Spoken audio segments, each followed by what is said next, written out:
আসসালামু আলাইকুম রহমতুল্লাহ বারাকাতুহু। ধন্যবাদ সকলকে আমার কথা শুনবার জন্য।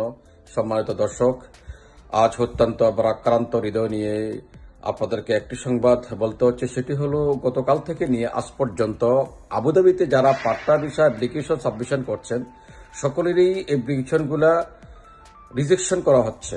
তবে এর সঠিক কারণ এখনো পর্যন্ত জানা নেই, কি কারণে তারা এই অ্যাপ্লিকেশনগুলো রিজেক্ট করে দিচ্ছে।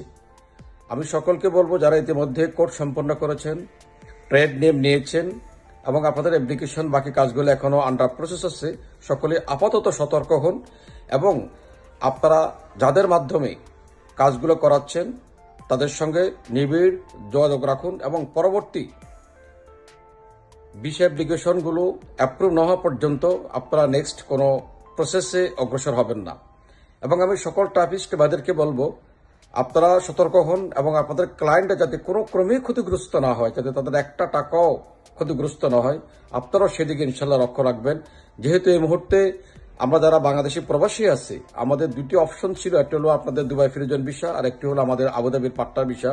ইতিমধ্যে ফ্রিজন ভিসাটি যদিও চলমান আছে, কিন্তু আবুধাবির পাট্টার ভিসাটি রিজেকশন হওয়ার কারণে আমরা উদ্বিগ্ন, আমরা কনসার্ন প্রকাশ করছি যে আমাদের পরবর্তী অবস্থান কি হবে, আল্লাহ তাআলাই ভালো জানে। সুতরাং সকলকে সতর্ক থাকার জন্য আমি আহ্বান জানাবো।